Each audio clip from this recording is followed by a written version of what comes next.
I'm sorry guys, I had to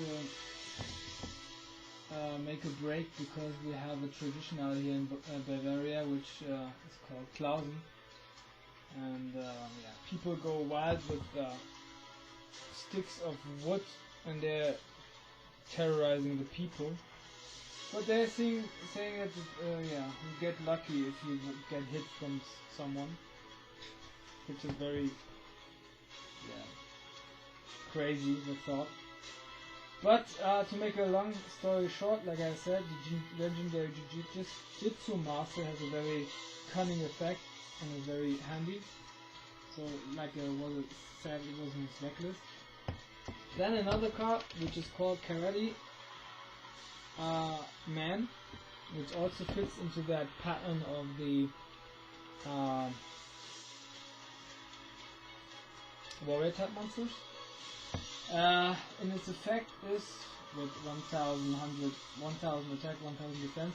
Once per turn, the original ATK, and this card can be doubled. When this effect is applied, the card is immediately destroyed at the end of the turn. Yeah, so it might come in handy once, but still, ain't that bad of effect, isn't it? Then, 2 times, and fitting into the dice effect, but also with 1800 attack and but yeah, few defense 200. And it's called Dicelo, and yeah, so it has it's a machine type monster and it has the effect once per turn you can roll a 6-sided dice and equal to the result, but with 1 you can look at the hand of your opponent, then discard 1 card from his or her hand, and then if the result is 2, 3, 4 or 5, then you discard 1 card, and if it's 6, then you have to discard your whole hand. So yeah, you might say it's very big risk. But you, of course, you don't have to put that into effect if you don't want to. Then 2 cards which he had, I think, in the filler arc in between the filler episodes between the Tourist Kingdom and the Battle City arc, which is Dark Assailant. I put it in there 2 times with 1200 attack and 4 stars. It's okay. Then the 13th Grave, also in that very episodes I just called upon. Lorenzo, also one of those cards, zombie type monster with 1300 attack and 1500 defense, as well as Ryukushin, 1000 attack, fiend type monster, and Dark Bat, wing type monster with 1000 attack and 1000 defense. Then he had another card which was looked like alligator sword, but was a reptile monster, but I don't know if the exact stat, but I think it was something like alligator sword had, so I put this one as an exchange card in there. Then also into that special episodes there he had Gradius. I put in there now 2 times, and Twin Run Dragon, what is a card which I thought might fit into this deck, as you have if you it's working, it's a machine type monster and it's working with coin tossing, so I thought might be not that bad. It's, I think, especially a card with Bandit Keith had in his deck, at least in his deck list. Yeah, and 1700 attack is not that bad. Then 2 cards which I think 100% if those cards would have been existed in his world in these arcs, then he would have had it. Speed Read Red Eye Dice and Speed Read 3 Eye Dice, which are 2 machine type monsters with very few attack stats, but one has at least 1500 defense, and they are working, of course, with speed read monsters. But if you have another to control another speed grid monster, you can call on one level 1 to 6, and this card becomes this card the level that you call. And if this the other one, the speed grid 3 eyed dice, in the turn of your opponent, you can bench this card from your graveyard and then negate the next attack of a monster which your opponent currently controls, which is it's like a quick put into play like a quick effect. So these two, yeah, also might come in handy into that deck. And they were, I think they weren't in his deck list, but yeah, I thought you might have them. They would be appropriate. Then there's another card now recently came out, and Battles of Legend Crystal Revenge. But I like this card. It's called, I think, Speed Wall or something like that. Oh, Thunderball, I think. Yeah, and yeah, but I do like this card, so yeah, you might just imagine he had this card also. Now this onto his monster cards. Now we tap onto his trap cards, spell cards. In the Virtual World arc, he had the Dimension Hole, which works with banishing one monster on the field until the next phase. And the current zone in which this monster card was in cannot be used anymore. Sorry guys. Yeah, like I said. Yeah, just maybe show you the last two cards I was just talking about. Because maybe you, even show you the last, all the last cards that I showed you, talk about the two Roid cards. There we go. And then of course the twin run dragon with the coin toss. Grayless, of course, 2 times, the alligator sword, the dark bat, the Kushin, the Aranzo, the 13th grave, and 2 times the dark assailing, spike board, of course, and thank T34. Yeah, I wanted to assure that you guys saw it, because I wasn't sure when my camera switched the side. Then, of course, he had a very, very card which is in all of his duels in all the eras, specific and a key card of his deck, namely Dice Dungeon, which is a spell card which works with rolling 6-sided die, of course, as well. And if you have a 1, you can call upon it in every battle phase. And if you activate Dice Dungeon, then you can get one of those into your hand, which is called Dimension Dice. 2 times I will explain this one later on, but first this. This feels spell card works like that. You can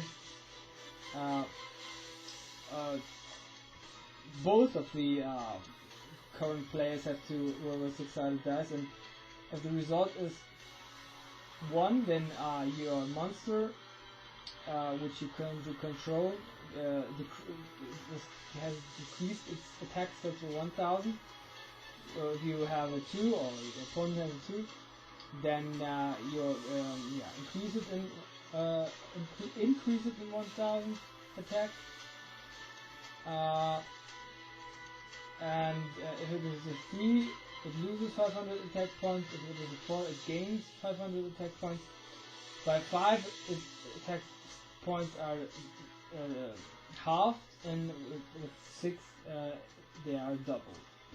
So the main strategy of this deck is based around this field spell card, and one of the other cards which working with this Dice Dungeon is the Dimension Dice. And it works like that. If you have one card within a control one card with an effect which requires dice roll call, then you contribute one monster and special and not summon one monster with an effect which requires a dice roll as special summon, from your hand or your deck. And as you guys might see it on the artwork of the dimension dice, all got the relentless, so it works quite well with this one. Then I put in there another card which was I don't think he had it. I think it was in his deck list, which is Armored Arms, which works with is an equipped spell card, which works with you have to discard one equipped spell card from your hand onto the graveyard to activate this card, and if you on the condition that the equipped monster is destroyed as a result of battle, that the controller of this monster of this equipped spell card can take one monster from the graveyard into his hand, which has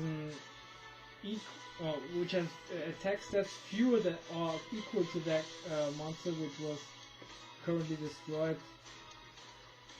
By the effect and was equipped with this spell card.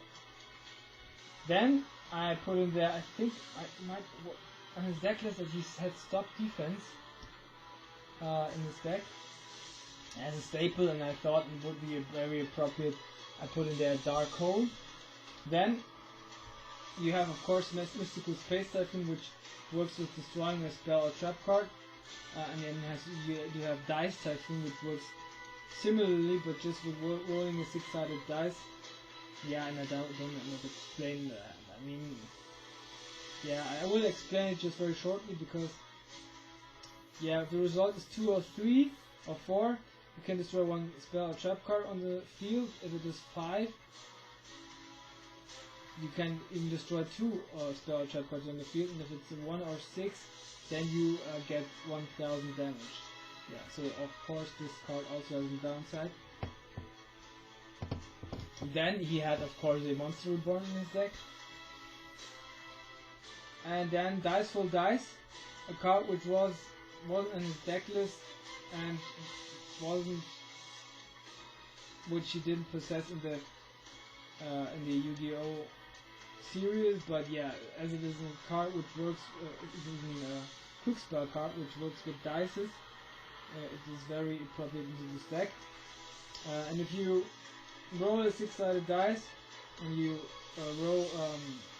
get a 1 or a 6, you can take one card which requires roll dice call from your deck, and if you get a other number other than 1 or 6, you have to roll the dice again, and then you have to put that effect into play. If you have a 1 or 6, then you have to give this card back into your hand, and if it's then 2, 3, 4 or 5, you have to take this card on the top of the deck. So very interesting effect also. Then as a draw power card, and I think in one of the sagas he had also this card of Sanctity.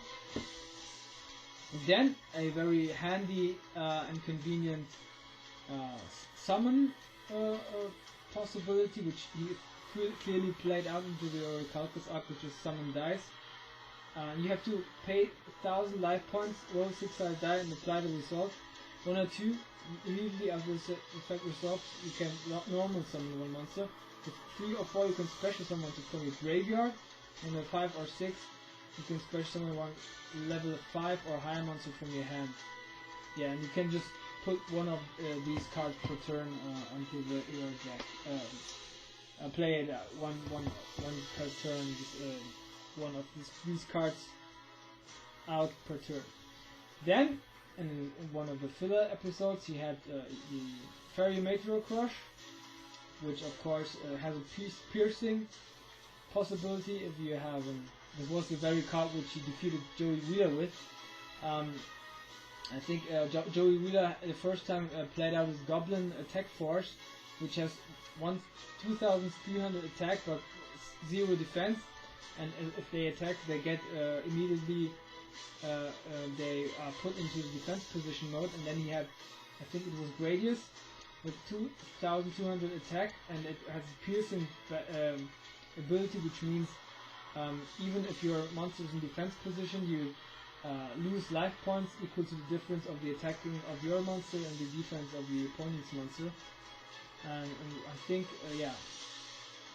it was even equipped with the Gradius equipped spell card, and there was equal, or it was sufficient enough to defeat Joey Wheeler, which then had to wear a dog costume, which was very humiliating. But yeah. Further on, I put in there remove trap as a staple. I don't know if he had this one, and I thought this card would also be very cunning and kind of devious, which is reasoning. And reasoning of course helps also to draw cards, but it's very highly risky and speculative. These onto a spell cards. Then we have a very short list of trap cards, of course, in there. A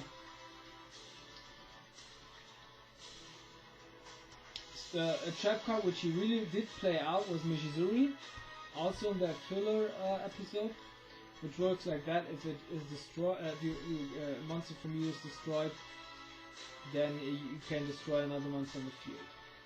Then I put in there dice reroll. I'm not sure if he had this one. I think Joey Wheeler had this one, of course, in the deck. Yeah, if you have, for example, you roll a 6-sided dice, then you have to, and the result is not quite satisfying for you, and can reroll. You get very dice. Then blind destruction, which works of course also with the dice. You have a 6-sided dice and you throw it, and you can destroy all open monsters which are equal to the result of the number of the dice. For example, if you if you have the 6, then you destroy all monsters with 6 levels or higher. Yeah. Then it's head decision. Called head decision? Yeah. If the effect of a monster on the field is activated, you can let the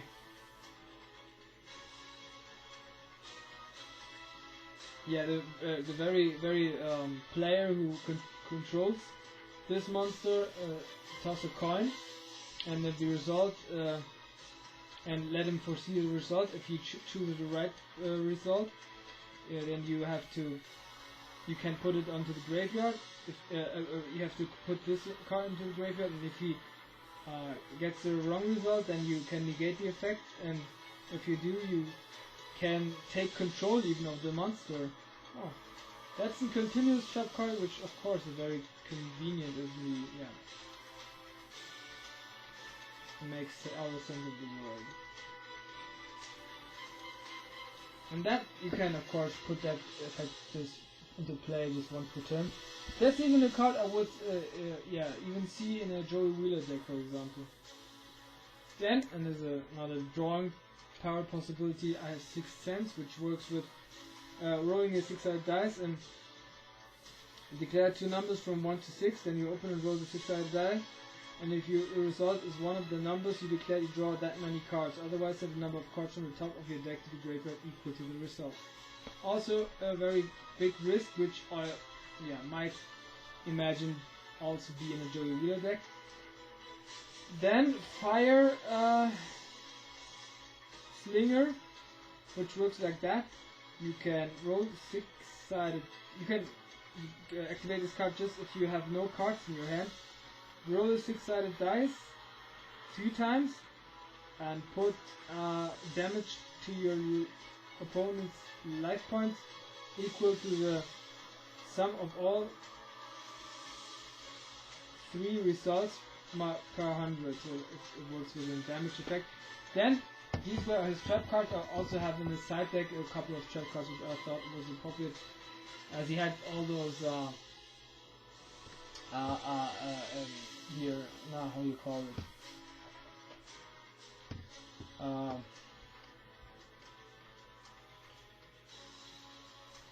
warrior type monsters. I thought a Sakuretsu armor would be a possibility also, which has an attack negating effect. And then of course nail wall works also with a 6-sided dice. Magic jammer is of course as a staple, and preparing to hit back. But this one I saw yeah, might imagine be more appropriate to a Joey Wheeler deck, as it also has this time cost possibility. Now, this was my Duke Devlin deck profile. I hope you guys enjoyed it. Hit the like and the subscribe button. Stay tuned for more content, and yeah, I very enjoyed it. I hope you guys too. To make a very long story now short, second part, I have to excuse myself and wish all of you a good evening. Your Sniper Maniac. Bye.